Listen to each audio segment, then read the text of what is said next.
আল্লাহ পাকের লাভ হলো আমার। প্রিয় ভাই সব,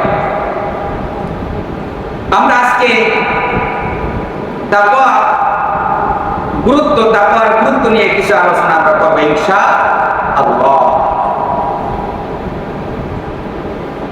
আমরা তাকওয়া আমাদের মধ্যে না থাকার কারণে, আল্লাহর ভয় না থাকার কারণে আমরা যা ইচ্ছা তাই করতেছি, কোনো কিছু কাজ আমরা করতেছি না।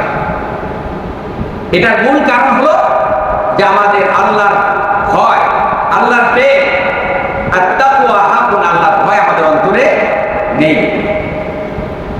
আল্লাহ রাব্বুল আলামিন বলেন, যালিকাল কিতাবু লা রাইবা ফীহি হুদাল লিল মুত্তাকিন। এই সেই কিতাব যার ভিতরে কোনো সন্দেহ নেই, সন্দেহের কোনো অবকাশ নেই। আল্লাহ রাব্বুল আলামিন 114টি সূরা আল্লাহ রাব্বুল আলামিন নাযিল করলেন। আল্লাহ পাক সূরাতুল বাকারার প্রথমে আল্লাহ বলে দিলেন, যালিকাল কিতাব, এই সেই কিতাব যার মাঝে কোনো সন্দেহ নেই, সন্দেহের কোনো অবকাশ নেই।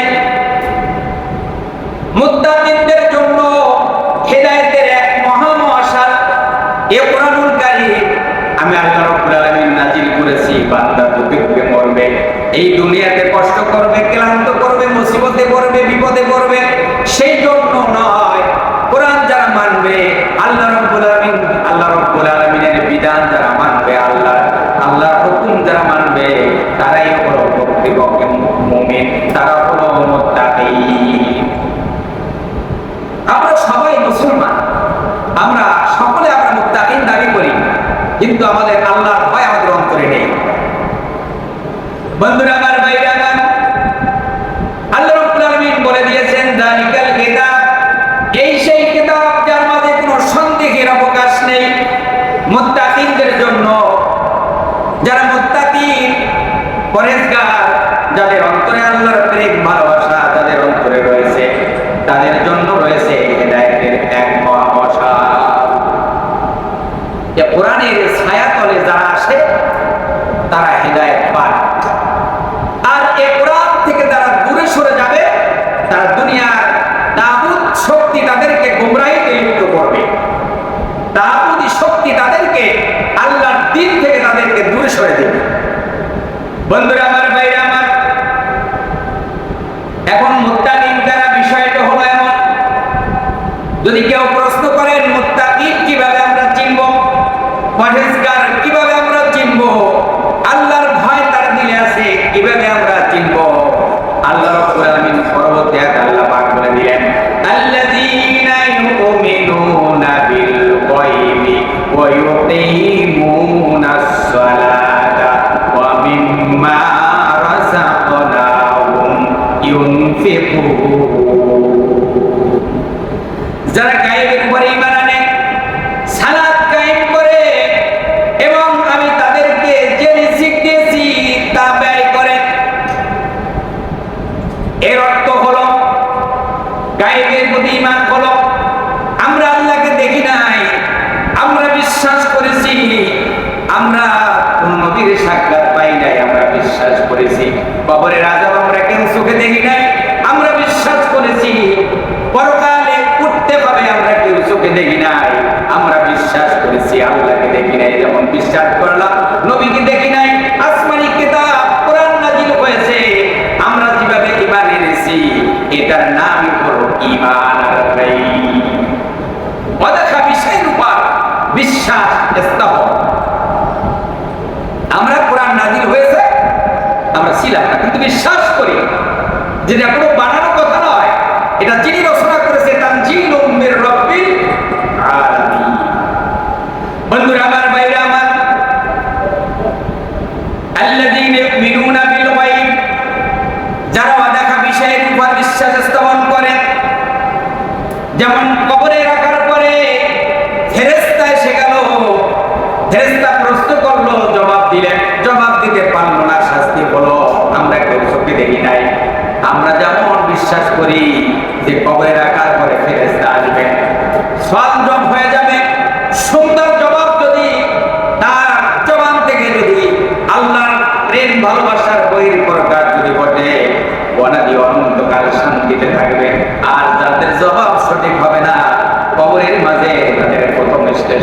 এখানে তারা ধরা পড়ে যাবে। এই প্রথম কান্ট্রি তাদেরকে ধরা। রমজানুল্লাহ এই জন্য আপনি বিদেশ ভ্রমণ করবেন, আপনার পাসপোর্ট, আপনার আইডেন্টি, মূলত কাগজপত্রগুলো আপনার ঠিক আছে কিনা এগুলোই তারা দেখবে। ইমিগ্রেশন কাউন্টার দেখবে আপনার কোন বংশের কালো না সাদা, আপনার কোন বংশের, এটা তো তাদের দেখার কোনো বিষয় নয়। আপনার কাগজপত্র সবগুলো যাচাই করে দেখবে, সবকিছু ঠিক আছে, আপনি বিদেশে যাবেন। আপনার আমার প্রথম স্টেশন হলো কবর। এই কবর নামক স্টেশন যদি প্রথম ইমিগ্রেশন কাউন্টার হলো কবর, এখানে যদি ধরা পড়ে যান, হাসরে ধরা পড়ে যাবেন, মিজানে ধরা পড়ে যাবে, পরকালের দিন আল্লাহর সামনে দাঁড়াতে পারবে না, লজ্জায় মুখ দেখাতে পারবে না। হযরত ওসমান রাদিয়াল্লাহু তাআলা আনহু কবরের পাশ দিয়ে যখন হেঁটে যেতেন, সবচেয়ে বেশি তিনি কেঁদেছেন কবর দেখলে। তার চোখ থেকে পানি পড়ে নাই এমন কোন মুহূর্ত ছিল না। সাহাবীরা বলতেন, আল্লাহর নবীর সাহাবী, জান্নাতের সার্টিফিকেট পাওয়া সাহাবী, কবরের কথা চিন্তা করেন, কবরের পাশ দিয়ে যখন হেঁটে যান আপনি এত বেশি কান্না করেন, অন্য সময় ততটা কাঁদেন না। হযরত ওসমান গনি রাদিয়াল্লাহু তাআলা আনহু বলেন, ভাই শোনো, এটা হলো আমার প্রথম স্টেশন, এটা হলো আমার প্রথম ইমিগ্রেশন কাউন্টার। এই কাউন্টারে যদি ধরা পড়ে যায়, আমি হাসরে ধরা পড়ে যাব, মিজানে আমি ধরা পড়ে যাব। এটাই হলো আমার প্রথম স্টেশন। এখানে যদি আমি ভালো কিছু করতে পারি, এখানে যদি ভালো ফল জব, আমার সব কিছু যদি ওকে হয়, হাসর মিজান বলছি না, আপন কুদরতে আমি পার হয়ে যাব। সুবহানাল্লাহ। প্রিয় বন্ধুরা আমার, ভাইরা আমার, আল্লাযীনা ইউমিনুনা বিল গায়ব ওয়া ইউকিমুনাস সালাতা ওয়া মিম্মা রাযাকনাহুম ইউনফিকুন। যারা গায়বের প্রতি ঈমান আনে, সালাত কায়েম করে। আমরা যে সালাত আদায় করি, হুকুমটা আল্লাহ পাকের, কিন্তু লাভ হচ্ছে আমাদের। আমরা ইবাদত বন্দেগী যা করতেছি সব আল্লাহর জন্য করতেছি, কিন্তু এটা সব কিছুই আপনার আমার আমল নামায় যোগ হচ্ছে। যারা করতেছে না তারা আফসোস করবে, ওয়া মা'দুল যালিমু আলা ইয়াদাইহি ইয়াকুলু ইয়া লাইতানি ইত্তাখাযতু মা রাসূলি সাবিলা। হায় হায় আফসোস, আমরা কেন আল্লাহ তার রাসূলের আনুগত্য করলাম না। ওরা আফসোস করবে আর ওরা বলবে, রব্বানা আখরিজনা না'মাল সালিহান গায়রাল্লাযী কুননা না'মাল। আয় আমার রব, আমার আল্লাহ রব্বুল আলামিন, আপনি আমাকে জমিনে পাঠিয়ে দেন। আল্লাহ বলবে, কিসের জন্য পাঠাবো? মানুষের জন্ম দুনিয়াতে একবার, দ্বিতীয়বার আর কেউ জন্মগ্রহণ করবে না। বলবে, রব্বে কারীম আবার পাঠিয়ে দেন। এবার যদি দুনিয়াতে যেতে পারি, ভালো কাজ করব, খারাপ কাজ আর করব না। আল্লাহ রাব্বুল আলামিন বলবেন, আওয়ালাম নুআম্মিরুকুম, আমি কি তোমাদেরকে সুযোগ দেই নাই? ভালো কাজের সময় কি দান করি নাই? ভালো কাজের সময় দান করার পরে বেপরোয়া নাফরমানি করেছো, আল্লাহর আনুগত্যের বাহিরে গিয়ে কাজ করেছো, আল্লাহ পাক অর্ডার করে দিবেন, ফাহাদুম ইলা সিরাতিল জাহিম। ফেরেশতারা রে, এগুলোরে ধর আর জাহান্নামে নিক্ষেপ কর। বন্ধুরা আমার, বাইরে আমার, তাই আল্লাহর প্রতি আমরা ঈমান এনেছি, গায়বের প্রতি ঈমান এনেছি, নবী রাসূলদের ঈমান এনেছি, পরকালের প্রতি ঈমান এনেছি, আসমানি কিতাব সমূহের উপরে ঈমান এনেছি, কবরের আযাব দেখিনি আমরা বিশ্বাস করি, এর নাম ঈমান। আল্লাযীনা ইউমিনুনা বিল গায়ব, পদাকা বিষয়ে স্থাপন করলাম, পদাকা বিষয়ের ঘরে আমরা ঈমান এনেছি, আর এটার নাম হলো ঈমান, এটার নামই হলো ঈমান। সালাত কায়েম, এবং আল্লাহ তাআলা আমাদের যে রিজিক দিয়েছেন এর চেয়ে বাড়াইতে যায় না। এক হাতে মাছ যদি বেশি ধরতে যান তো একটাও ধরা যাবে না। তো আল্লাহকেও চাইবেন, জান্নাতও চাইবেন, আর দুনিয়াতে সব নাফরমানি করবেন আর আল্লাহকে চাইবেন, এটা তো হয় না। আল্লাহকে চাইলে তো আল্লাহওয়ালা হতে হবে, আল্লাহ যা দিয়েছে তাতে সন্তুষ্ট থাকতে হবে, এর বাইরে কিছু করা যাবে না। বন্ধুরা আমার, ভাইরা আমার, সেজন্য আল্লাহ রাব্বুল আলামিন বলে দিলেন, মুত্তাকিনেরা সবচাইতে বেশি সফল কাম। মুত্তাকিনেরা কি? সফল কাম। আবার আপনাদেরকে স্মরণ করে দিচ্ছি, এই পৃথিবীর কোন জাতিকে, কোন গোষ্ঠীকে, কোন পাওয়ারের মালিককে, বিলিয়ন বিলিয়ন ডলারের মালিককে আল্লাহ ডাক দিয়ে বলেন না, হে আমেরিকা তুমি বড় সফল কাম, হে রাশিয়া তুমি সফল কাম, তোমার কাছে রাসায়নিক পারমাণবিক অস্ত্র আছে, ইসরায়েল তুমি বড় সফল কাম, চীন তুমি বড় সফল কাম, ভারত তুমি সফল কাম, তোমাদের কাছে পারমাণবিক অস্ত্র আছে, তোমরা বড় সফল কাম। আল্লাহ দুনিয়ার কোন ক্ষমতাদারকে আল্লাহ বলেন নাই হে দুনিয়ার ক্ষমতাদার তোমরা বড় সফল কাম, আল্লাহ বলেন নাই, বরঞ্চ আল্লাহ নাম ধরে ডেকে আল্লাহকে আল্লাহ বান্দার পরিচয় আল্লাহ করায় দিলেন। আল্লাহ বললেন কদ আফলাহাল মুমিনুন, সুবহানাল্লাহ। আল্লাহ বললেন কদ আফলাহাল মুমিনুন, মুমিনেরাই হলো সফল কাম, সুবহানাল্লাহ। এই ঘোষণা পাওয়ার পরে মুমিনদের কাজের একটা স্পিড থাকা দরকার, মানে তার আমলের একটি স্পিড আসা দরকার। যে আল্লাহ দুনিয়ার কোনো শক্তিধর, দুনিয়ার কোনো ক্ষমতাধর, দুনিয়ার কোনো কাউকে আল্লাহ পাক সফলতার জন্য আল্লাহ পাক গ্যারান্টি দেন নাই, কিন্তু মুমিনদের সম্পর্কে আল্লাহ পাক বলেছেন যে মুমিনেরাই হলো সফল কাম। বন্ধুরা আমার, ভাইরা আমার, এত কিছু ঘোষণা পাওয়ার পরে, এই ঘোষণা শোনার পরে মন মরা হলে চলবে না, দিলটাকে আপনার আল্লাহর জন্য অঙ্ক করে দিতে হবে। আল্লাহ রাব্বুল আলামিন বললেন ওয়াল্লাযীনা ইউমিনুনা বিমা উনজিলা ইলাইকা ওয়া মা উনজিলা মিন ক্বাবলিক ওয়া বিল আখিরাতি হুম ইউকিনুন।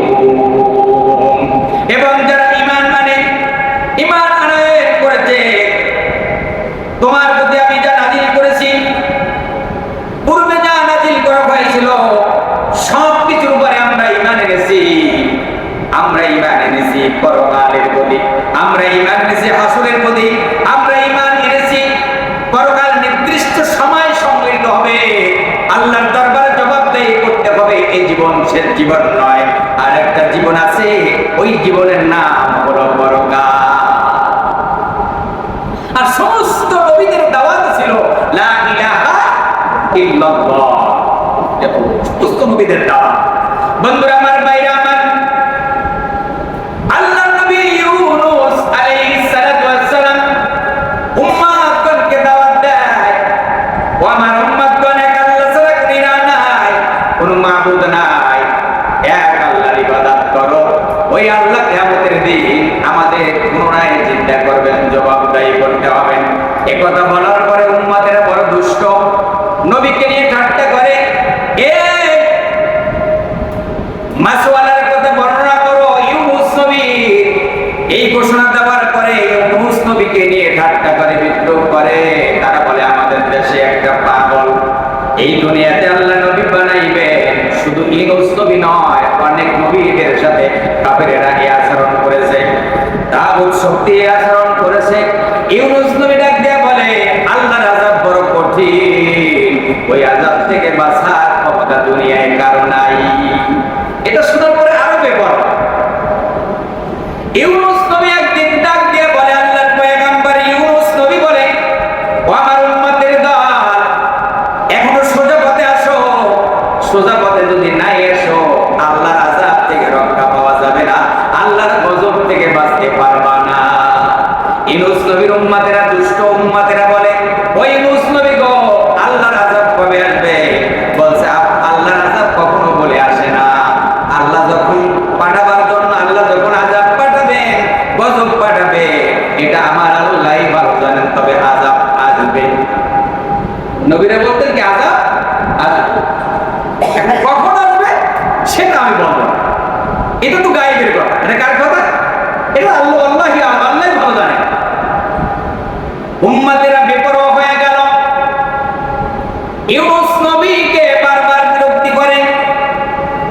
একদিন ইউনূস নবী রাগ করে ডাক দিয়ে বলে, আমার উম্মতের দল, আযাব আসবে, আমার মনে হয় আযাব সুনিকটে, এই সপ্তাহের মধ্যে মনে হয় আযাবের পূর্বাভাস আমি পাচ্ছি। আল্লাহ তাআলা নবীদেরকে জানিয়ে দিতেন যে আযাব আসার পূর্বে কিছু লক্ষণ আছে, এটা দেখবে যখন ওই জনপদ থেকে যা যা করা দরকার তোমাদের, যারা ঈমান এনেছে তাদের এক নির্দেশ আল্লাহ তাআলা দিতেন। ইউনূস নবী ডাক দিয়ে বলে, এই সপ্তাহের মধ্যে আযাব আসবে। আল্লাহর পয়গম্বরের কথা তো সত্য, যেখানে থাকে আযাব কিন্তু সেখানে তাড়াতাড়ি আসে না। ওই ভালো লোকের দোয়ার বরকতে আযাব আসে না। ইউনূস নবী যখন আভাস পেলেন এই জনপদে থাকা যাবে না, জনপদ ছেড়ে আমি অন্যত্র কোথাও চলে যাই, আল্লাহর আযাব বড় কঠিন। আর ইউনূস নবীর উম্মতেরা ইউনূস নবীকে তালাশ করে, কোথায় নবী? ঘরে নাই, বাইরে নাই, বাজারে নাই, নবীকে মসজিদে পাওয়া যায় না, নবী কোথায়? তখন তারা বললেন, হায় আল্লাহর নবী ইউনূস যখন চলে গেছে, আযাব একেবারে নিকটে। এবার শহরবাসী শোনো, গ্রামবাসী শোনো, আল্লাহর আযাব থেকে কেউ রক্ষা পাবে না। এখন তওবা করার সময়।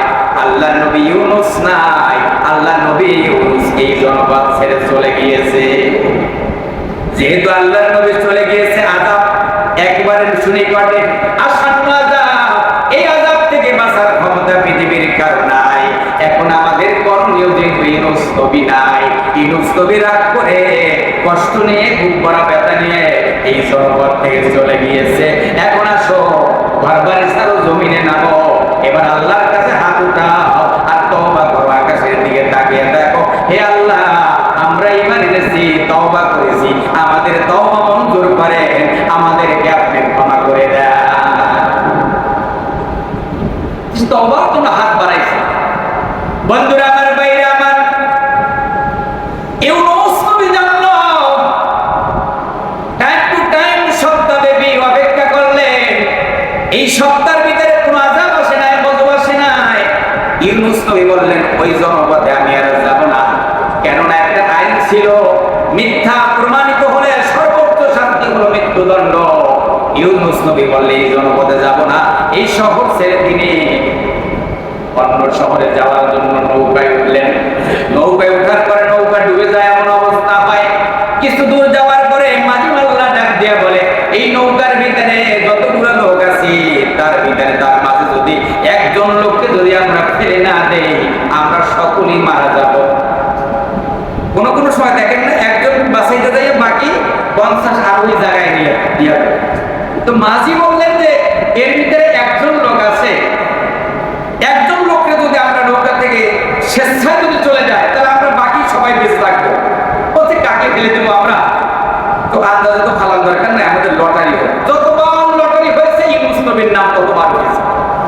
এখন তার ইউনূস নবীকে আল্লাহর পয়গম্বর, নবীকে না চিনলেও তার চেহারা যে নূরের চমকে রয়েছে, এটা দেখে বুঝতে পেরেছে যে একে নদীতে ফালানো যাবে না। ইউনূস নবীর নাম যতবার লটারি হয়, ততবার তার নাম উঠে। তিনি নৌকা থেকে জাপ দিলেন, মাছ এসে তাকে গিলে ফেলে দিলেন। আল্লাহ রাব্বুল আলামিন কোরআনুল কারীমে আল্লাহ পাক ঘোষণা করে দেন, ওয়াযান্নুনি ইয যাহাবা মুকাতিবান ফাযান্না আল্লান নাকদির আলাইহি ফানাদা ফিদ যুলুমাতি আল্লা ইলাহা ইল্লা আনতা সুবহানাকা ইন্নী কুনতু মিনাজ জালিমিন। আল্লাহ, আমিও জালিমদের অন্তর্ভুক্ত হয়ে গেলাম। এটার মূল কাহিনী হলো যে তিনি যে জনপদ থেকে চলে যাচ্ছেন, এটা তো আল্লাহর আদেশ ছিল না। এই আদেশ আল্লাহর ছিল না বিধায় সে বলল যে এটা তো আমার দ্বারা হয়েছে, এটা মনে হয় আমি আমার নফসের উপরে জুলুম করেছি। আর ওই জনপদের লোকেরা যে তওবা করেছে, এই মুসলিমটা জানতো গায়েবের মালিক কে। আবার বলেন, গায়েবের মালিক কে? অনেকে বলেন যে গায়েব অমুক জানে, তমুক জানে, এই সমস্ত হাবিজুল কথা বাদ দেন। গায়েবের মালিক হলো ইন্নাল্লাহা ইনদাহু ইলমুস সাআ ওয়া ইউনাজ্জিলুল গায়ব। একমাত্র গায়েবের মালিক হলো আল্লাহ। গায়েবের মালিক কে? আল্লাহ। জনপদের লোক ঈমান আনলো, রাসূল সাল্লাল্লাহু আলাইহি ওয়াসাল্লাম তো জানতেন না যে ঈমান এনেছে, পরবর্তী আল্লাহ তাকে জানিয়েছে। যাই হোক, মাছের তাকে গেলে ফেলে দিলেন। এখন মাছের পেটের ভিতরে একটা জীবিত মানুষ আর একটা জীবিত মাছ, এখন একটা কিছু যখন হজম করে, আপনার বাঘ হোক, অন্য কিছু হোক, সঙ্গে সঙ্গে মারা যায়। মাছের পেটের ভিতরে মাছের বাবার শক্তি নাই ইউনূস নবীকে হজম করা, এই শক্তি আল্লাহ কেড়ে নিলেন। মাছের পেটের ভিতরে আরামে ছিলেন, মাছ কাবলতি করতেছিলেন। মাছের এমন অবস্থা হয়ে গেল, তিনি হজম করতে পারছেন না, গিলেও ফেলে দিয়েছেন, ফিরেও যেতে পারতেছেন না। আল্লাহ রাব্বুল আলামিনের পয়গম্বর ইউনূস নবী বলেন, আল্লাহ, আমি মাছের পেটের ভিতরে আমি পড়ে আছি, তোমার নাম না রহমান, তোমার নাম রহিম। আমি মাছের পেটের ভিতরে বসে আছি, আমি মাছের পেটের ভিতরে আছি। আল্লাহ পাক ডাক দিয়ে বললেন,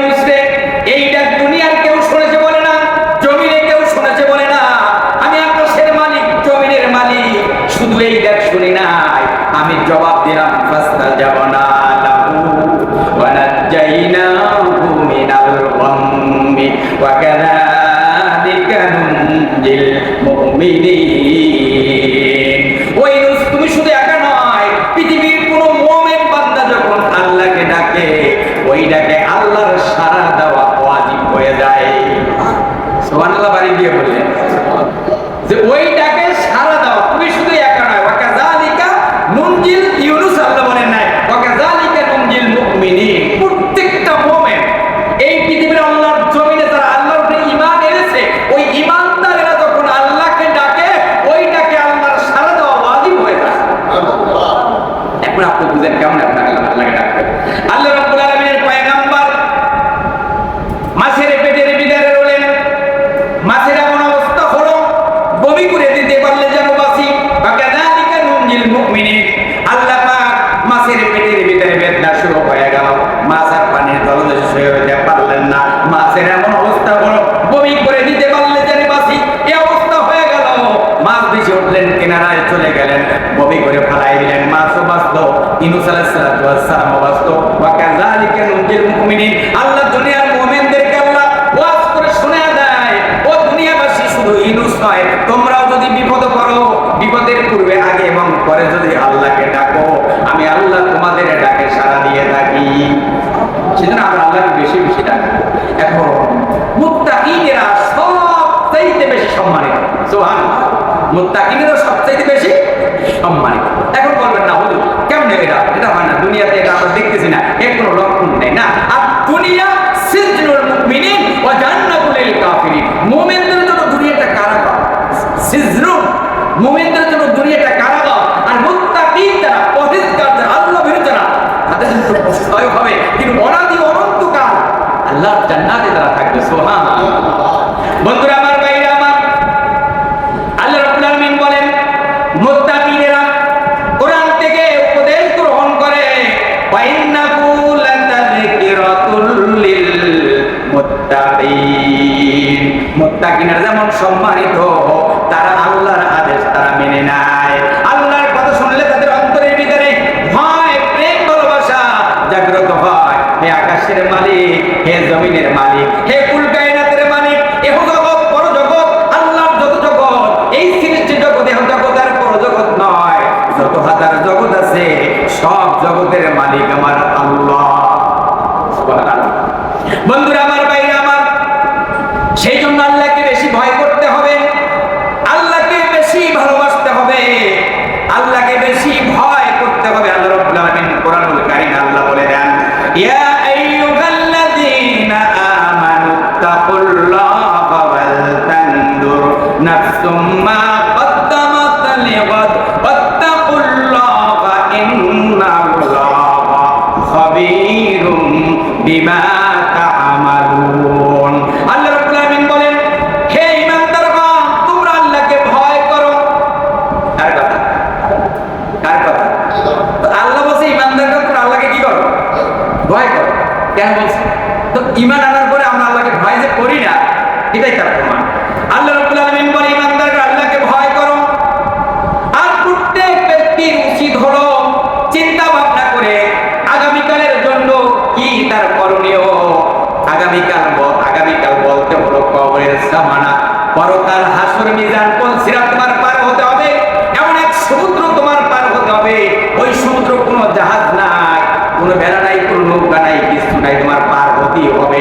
পার না হয় তুমি পারবে না। এখন কেমনে পার হবে? সেটা আল্লাহ পাক বলে দিলেন, আগামীকালের জন্য কি প্রেরণ করেছো, আগামীকালের জন্য কি সামানা তৈরি করেছো। আমাদের সকলের ফিকির আছে, চিন্তা আছে, আছে। আমরা আজকে যা খেয়েছি আগামীকাল কি খাবে, এটা আমাদের সবার আছে। আমি সবার আমাদের আছে।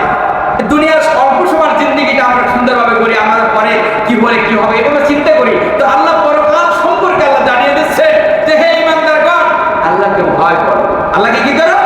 ভয় করো। আর প্রত্যেক ব্যক্তির উচিত, প্রত্যেক ব্যক্তির কি উচিত, আগামীকালের জন্য কিছু সামানা তৈরি করা, আগামীকালের জন্য কিছু প্রস্তুতি নেওয়া। কি করণীয়, কি করলে কি কেমনে হবে, কিভাবে আমি কবর থেকে মুক্তি পাবো, কিভাবে হাসর থেকে বাঁচবো, কিভাবে সিরাত পার হবো, কিভাবে আমি আল্লাহর কাছে উঠবো, কি নিয়ম। এই জন্য পরকালের জন্য চিন্তার ভীতি দিয়ে আমাদের এগিয়ে যেতে হবে। প্রিয় ভাই সব, আল্লাহ রাব্বুল আলামিন বলেন, তোমরা আল্লাহকে ভয় করো, তোমরা যা কিছু করো নিশ্চয়ই আল্লাহ সব সম্পর্কে অবগত আছেন।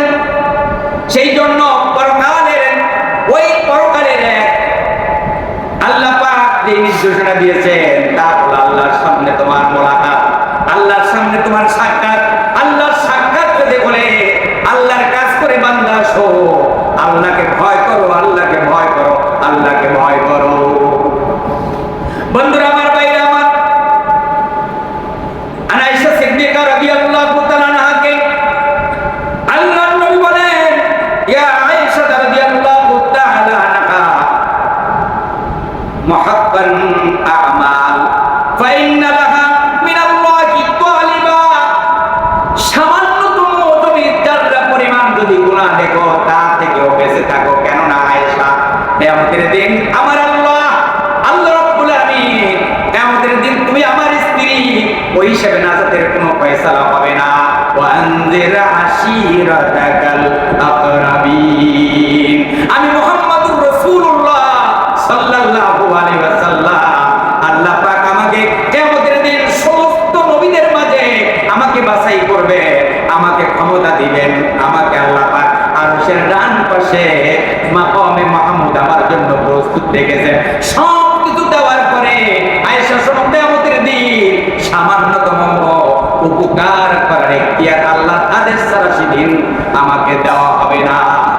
আল্লাহর আদেশ হলো একদল উম্মতকে দেখবো ফেরেশতারা জাহান্নামে নিয়ে যায়, তখন আমি এগিয়ে যাব, আমি বলবো, এ ফেরেশতারা, এরা তো আমার উম্মত, কেন তুমি জাহান্নামের দিকে হাকিয়ে নিয়ে যাও? ওয়াসিকাল্লাযীনা কাফারু ইলা জাহান্নামা সুমারা, কেন হাকাচ্ছ, ধমকাচ্ছ, কেন জাহান্নামের দিকে নিয়ে যাচ্ছ? ওই ফেরেশতারা বলবেন, ইয়া রাসূলুল্লাহ, আল্লাহর নবী আপনি রাগ করেন না, কেননা আপনি যখন দুনিয়াতে ছিলেন না তারা মূর্তি পূজায় লিপ্ত ছিল, দেব দেবীর তারা পূজা করেছে, এক আল্লাহর ইবাদত থেকে তারা মূর্তি পূজা করেছে, আর তারা 33 কোটি দেব দেবীর পূজা করেছে, আল্লাহর গোলামি করে নাই, আল্লাহর ইবাদত করে নাই, আল্লাহর সাথে শিরিক করেছে। আর ওই শিরিককারীরাই আজকে জাহান্নামে যাবে, কেউ তাদেরকে বাঁচাতে পারবে না। প্রিয় ভাই সব, বন্ধুরা আমার, ভাইরা আমার, এর মানে হলো ছোট কোণাকে ছোট করে দেখবেন না, এর মানে হলো তাকওয়া, আল্লাহর ভয় অন্তরে আনার তাকওয়া। বলবেন, আমার আল্লাহ, আমি কোন অন্ধ আল্লাহর ইবাদত আমি করি না, আমি এক আল্লাহর ইবাদত করি যে আল্লাহ সবকিছু দেখে, সবকিছু শুনে। সুবহানাল্লাহ। বন্ধুরা আমার, ভাইরা আমার, মুত্তাকিনরা তাহলে সফল কাম। মুত্তাকিনরা কেন সফল কাম? মুত্তাকিনদের কি পুঁজি আছে?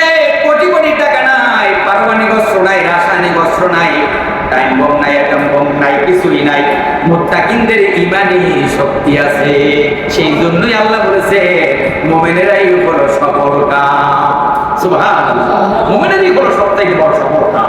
বন্ধুরা আমার, ভাইরা আমার, আল্লাহকে যথাযথভাবে ভয় করা উচিত, যথাযথভাবে আল্লাহকে ভয় করা উচিত, কেননা এ জীবন শেষ জীবন নয়, আর একটা জীবন আছে, ওই জীবনের নাম হলো পরকাল, যেই জীবনে অনাদি অনন্তকাল, আমার যেই দিনের শুরু আছে আর শেষ নাই, ওই অনাদি অনন্তকালের জন্য আমাদের যথাযথভাবে আল্লাহকে ভয় করা উচিত। সেজন্য আল্লাহ বলেছে, ইয়া আইয়ুহাল্লাযীনা আমানু তাকুল্লাহ, হে ঈমানদারগণ, আল্লাহকে ভয় করো, ওয়াল তানজুরু নাফসুম মা কদ্দামাত লিগাদ। প্রত্যেক মুমিন ব্যক্তির উচিত হলো আগামীকালের জন্য কিছু সামানা, আগামীকালের জন্য কিছু প্রস্তুতি গ্রহণ করা। এই প্রস্তুতি কি? কোনো রাসায়নিক কোনো অস্ত্র নয়, কোনো সন্ত্রাসী কোনো কায়দা নয়, তাহলে আগামীকালের জন্য কিছু ইবাদত বন্দেগী করা, কিছু আমল করা, এমন কিছু আমল করা যে আমলে আমাকে মৃত্যু অর্থাৎ শুধুমাত্র জান্নাতে যাওয়া বাকি দেয়, শুধুমাত্র মৃত্যু। আল্লাহ রাব্বুল আলামিনের একজন সাহাবী বলেন, আল্লাহ রাব্বুল আলামিনের নবী বলেন, একজন সাহাবী এসে বললেন, ইয়া রাসূলুল্লাহ, জান্নাত কি আল্লাহ দুনিয়ায় আমাদেরকে দেখাতে পারে না? আল্লাহর নবী বলেন, না, বড় জগতে যেমন আল্লাহকে দেখা সম্ভব না, আল্লাহর জান্নাতের নাজ নেয়ামত কাজী দুনিয়ায় দেখা তেমন সম্ভব না।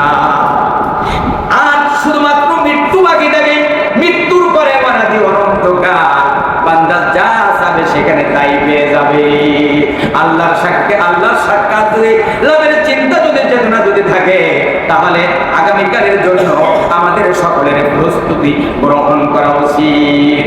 বন্ধুগণ আমার, বাইরে আমার, সৎ কাজ এবং সৎ কর্ম আপনাকে সফলতা দান করে। সৎ কাজের আদেশ দিতে হবে, সফলতা আসবে। আল্লাহর ভয় আপনার অন্তরে আসবে, আল্লাহর ভয় আপনার অন্তরের ভিতরে বারবার আপনাকে সারা জাগিয়ে দিবে। আল্লাহকে ভয় করা, এটা একজনের আমি ওয়াজ করলে হবে না, এটা আপনার অন্তরের ভিতরে আল্লাহর ভয় আসবে। আল্লাহর ভয় যতক্ষণ না ডক্টর ভাই আপনি দাঁড়িয়ে রাখেন, তো দাঁড়িয়ে রাখবে, আমি ওয়াজ করলে হবে? তো দাঁড়িয়ে রাখার প্রেম ভালোবাসা অন্তরে আসতে হবে। তো ভাই আপনি এই কাজটা করেন, ভাই এই কাজটা বলা হবে না, তার অন্তরে ভালোবাসা আসতে হবে। আর এই অন্তরে ভালোবাসার জন্যই আল্লাহর প্রেম দরকার, আল্লাহর ভালোবাসা দরকার।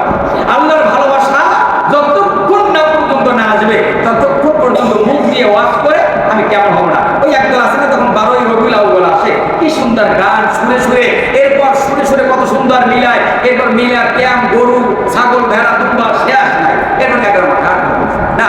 আপনার যদি ইমানের চেতনা থাকে, ইমান আপনার যদি মজবুত হয়, তখন দেখবে রসুলের ভালোবাসা একদিন না, পুরা 12টি মাস রসুলের ভালোবাসা। 12টি মাস না, আমার জন্ম থেকে মৃত্যু পর্যন্ত রসুলের জন্য ভালোবাসা। আমার আল্লাহর ভালোবাসা হলো আমার জন্ম থেকে মৃত্যু পর্যন্ত আমার ভালোবাসা। ওই মৃত্যুর পরেও যদি আমাকে সেই সুখ দেয়, আমি সেই ভালোবাসা আল্লাহকে পাবো। সেই জন্য আমরা প্রত্যেক মানুষের উচিত হলো যে পরকালের জন্য এমন কিছু আমল করা দরকার, যে আমলটা আমি মৃত্যুর পরে সদকায়ে জারিয়া আমার শুরু হবে। সদকায়ে জারিয়া এমন কিছু কাজ করা দরকার, যারা মৃত্যুর পরে অনাদি অনন্তকাল আমার আমলে যোগ হতে থাকবে। প্রিয় ভাই সব, সেই জন্য আমরা সকল মানুষকে, সকল মুমিনকে আল্লাহ পাক নসিহত করতেছেন, হে মুমিনগণ, তোমরা বড় সফল কাজ, কেননা তোমাদের অন্তরে আল্লাহর ভয় আছে, তোমাদের অন্তরে আল্লাহর ভালোবাসা আছে। তোমাদের অন্তরে যদি আল্লাহর ভালোবাসা না থাকতো, তাহলে কোনো মসজিদে যেত না। তোমাদের অন্তরে যদি ভালোবাসা না থাকতো, তাহলে আল্লাহকে ডাকতো না। তো যেহেতু তোমাদের অন্তরে ভালোবাসা আছে, তোমাদেরকে আমি নসিহত করি, হে ঈমানদারগণ, তোমরা বড় সম্মানিত। কে বলতেছে?